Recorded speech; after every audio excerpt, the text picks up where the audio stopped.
महिलाओं के साथ बैठे और महिलाओं जनता आगे इसका क्या इफेक्ट पड़े? देखिए देखिए महिलाओं का इफेक्ट ये देखिए ये है ना, ये देख सकते हैं ये तीनों कौन लोग हैं, ये तीनों कौन है? आम आदमी हैं, ये भाजपा के नेता हैं, तीनों भाजपा के नेता हैं ये, ठीक है। और मोदी जी से डायरेक्ट इनकी फोटोज, अमित शाह की डायरेक्ट फोटोज हैं, ठीक है। और इनके द्वारा बच्चियों का रेप किया गया, और वो भी आईटी, हिंदुस्तान में दुनिया में नाम है IIT BHU का, उसकी बच्ची के साथ रेप किया गया। इनके ऊपर कोई भी ऐसी कार्रवाई नहीं की गई जो देश और समाज के लिए नजीर बन सके। इस नाते आज ये हमारी महिलाएं, बहनें, हमारे परिवार के लोग बैठी हैं, तो इसलिए कि कम से कम ये चीजें सामने आवे कि महिलाओं का कितना सम्मान आप करते हो, बच्चियों का कितना सम्मान। एक मोदी जी का ट्वीट आया था, इस पे एक भी ट्वीट आया तो बताइए मुझे। मोदी जी ने एक अफसोस जाहिर किया तो बताइए मुझे, एक अफसोस नहीं जाहिर किया। अब लगा कि नहीं, अब वो जमीन हिल गई, तो अब नारी वंदन और अभिनंदन हो रहा है, नारियों का सम्मान किया। कि इंडिया गठबंधन के लोग महिला विरोधी हैं। अब ये पूरा देश जानता है, पूरे समाज के लोग जानते हैं कि सबसे जो हमारे लिए महत्वपूर्ण है, खासकर किसी धर्म में, हिंदू हो चाहे मुसलमान हो, सिख हो, ईसाई हो, कि अपनी धर्म पत्नी को अपने साथ रखना।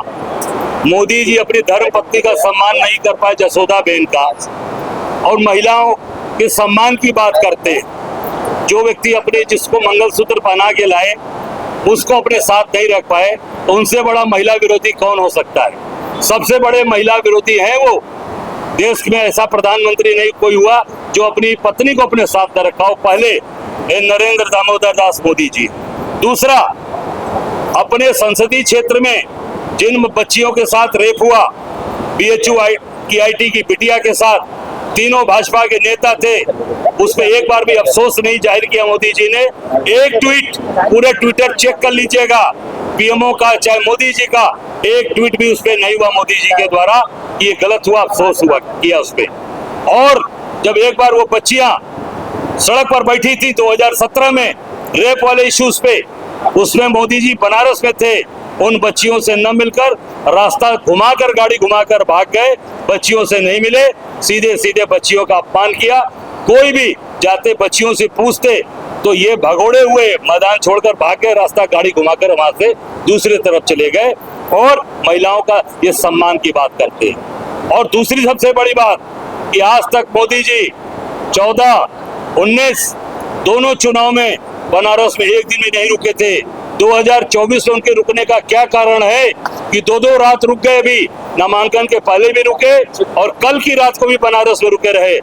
आज काशी के लोगों से डर पैदा हो गया क्या? काशी की महान जनता से घबरा गए? कैंडिडेट तो वही है, 2014 में भी थे, 19 में भी थे, 24 में भी है, पर आज उनको घबराहट क्यों हो गई?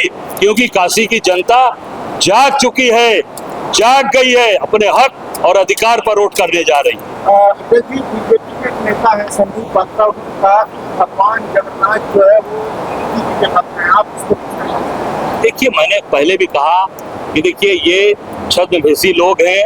अब भगवान जगन्नाथ के लिए बोला पात्रा ने, अब सोच सकते हैं कि उनसे बड़ा कुपात्रा कौन होगा, उनसे बड़ा कुपात्रा कौन होगा जो भगवान के लिए ऐसा बोलेगा। बनारस में मोदी जी ने बाबा विश्वनाथ महाशिवरात्रि को जो उनको मौरी चढ़ती है साल में एक बार, उस मौरी को भी धारण कर लिया बनारस में, तो वहां भगवान जगन्नाथ का अपमान किया और बनारस में महादेव का अपमान मोदी जी के द्वारा हुआ। मैं समझता हूं कि ये पूरे देश की जनता कभी माफ नहीं करेगी, भारतीय जनता पार्टी, क्योंकि छद्मवेशी है, दिखावटी हिंदू है और केवल उससे अपनी रोजी रोटी चलाते हैं। एक रोड शो होने वाला है 25 तारीख को, निश्चित तौर से रोड शो नहीं, सभा की बात चल रही है, जिसमें प्रियंका जी और हमारे समाजवादी पार्टी के वरिष्ठ नेता डिम्पल यादव जी रहेंगे और निश्चित तौर से विशेष रूप से वो महिला की बात करेंगे जो महिलाओं का जिन्होंने सम्मान किया, खुद महिला हैं जिनको पार्टी के लिए हमारे नेता हैं, हमारी बहन है और परिवार पार्टी को आगे बढ़ा रही है। डंके की चोट पर लाखों वोट से जीतेंगे। राहुल जी आ रहे हैं बिल्कुल काशी में अभी तक तो काशी की जनता ने मोदी जी 2 बार आ गए, काशी की जनता के दबाव में 2 बार रात रुक गए। अभी तो राष्ट्रीय नेतृत्व की आने की बारी है। अभी जब प्रियंका जी राहुल जी आएंगे तब कितने दिन मोदी जी यहाँ रहेंगे वो भी आपके सामने आने वाला है। जी जल्दी आ रहे हैं, जल्दी 25 को प्रियंका जी डिम्पल जी का कार्यक्रम है। मुझे लगता है 28-29 में हमारे राहुल जी और हमारे अखिलेश जी का भी कार्यक्रम बने। 5 न्याय कांग्रेस की गारंटी में हिस्सेदारी न्याय में आप देख सकते दिखाओ वन अधिकार कानून वालों पट्टों का 1 साल में फैसला क्या है ये, इसका जरा पता है। निश्चित तौर से देखिए, जिसमें वहाँ पर हमारे जो आदिवासी भाई हैं जिनको उसमें प्रताड़ित किया जाता है, परेशान किया जाता है, उनको तत्काल न्याय मिले, उस पर भी चीजें हम लोगों ने विचार किया। ठीक।